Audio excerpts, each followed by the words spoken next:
Вітаю, господарства. Немагчыма прайсці міма падзеяў, якія радуюць увесь свет. Операция развивается успешно, в строгом соответствии с заранее утвержденными планами. Так, я пра Курскую Народную Рэспубліку. Пытанняў больш, чым адказаў. Вось, напрыклад, адно з пытанняў мне вельмі цікава, каму здаюцца расійскія салдаты у палон, калі акрамя іх там нікога не мае. Як правільна, іх там нет?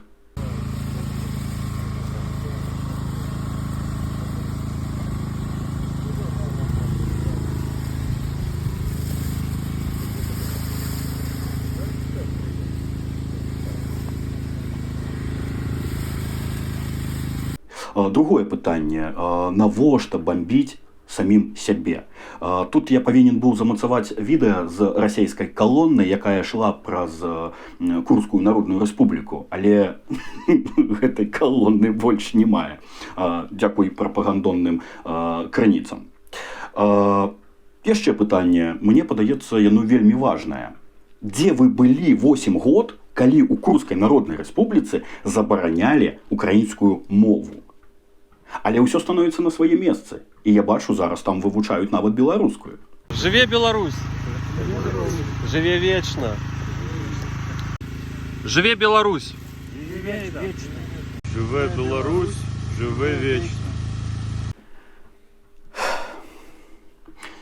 Шчыра кажучы, расіяне, вы нават не ўяўляеце сабе, як гэты свет стане лепей без вашей присутности. Да, вы, наверное, не понимаете, давайте на свинособачьем. Россияне, вы, наверное, даже не понимаете, насколько этот мир станет чище без вашего присутствия. И для вас будет самое непонятное, самое странное, то, что уничтожать вас будут не страны Запада. Они никогда этого не хотели. Ни Америка, ни НАТО какая-то. Вас будут уничтожать ваши же хозяева. В Белгородской области враг медленно продвигается в сторону России. Куда мы можем кинуть ядреную бомбу? Я думаю, что у них в мозгах сейчас свербит одна преступная идея. Если мы кинем ядреную бомбу по иностранному государству, то к нам накидают точно таких же. Конечно, по ним не накидают. Есть такая шутка в войсках о том, что сейчас два самых безопасных места в стране. Это штаб в Ростове, там где НГШ, и штаб на Фрунзенской, где Шойгу. Потому что враги никогда не нанесут туда ударов. Потому что это два святых места. Потому что если 2 человек уничтожить, то может оказаться, что мы войну в итоге выиграем. Вот. Так вот, я боюсь, как бы у них не было паскудной мысли, ядреную бомбочку-то на свою территорию кинуть. И не потому ли мы отступаем в Белгородской области, давая им продвигаться, что по чужой кидать страшно, а по своей кинем, покажем, какие мы красавчики психически больные.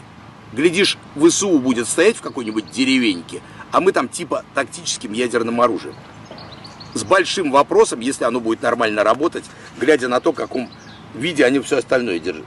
Дальше идет. Понимаете, у вас был шанс услышать таких людей, как Джохар Дудаев, Борис Немцов, Валерия Новодворская. Кстати, этих людей легко найти на просторах интернета и послушать, о чем они говорили. Очень актуально, кстати. Але у вас нейкі свой шлях. Але тое, што адбываецца на балатах, мяне не моцна хвалюе. Галоўнае, каб яны не перашкаджалі суседзям, бо прыйдзецца паставіць іх на месца. Мяне, як беларуса, больш хвалюе тое, што зараз у Беларусі адбываецца. І вось хочу сказаць, што вольныя беларусы, яны будуць павяртацца дамоў. Якім шляхам, як казаў там адзін сіплы пес, з 4 бакоў, можа быць, хто ж ведае. А можа гэта будзе праз Смаленск, хто ж ведае. Але беларусы вольныя, ведаюць, што такое помста, і што яна падаецца халоднай. Педамап і галубаза, напэўна, задаецца пытаннем, а што рабіць? А падыдзіце да сіплага пса і запытайцеся ў яго. Хаця па твары бачна, што пачвара сама не ведае, што рабіць. Усім адэкватным людзям доброго, гарного дня. Слава Україні! Живе Білорусь! Нех жиє Польська! Алга Казахстан! Гуамарджес Сакатвелос! Іо жала, я маршо!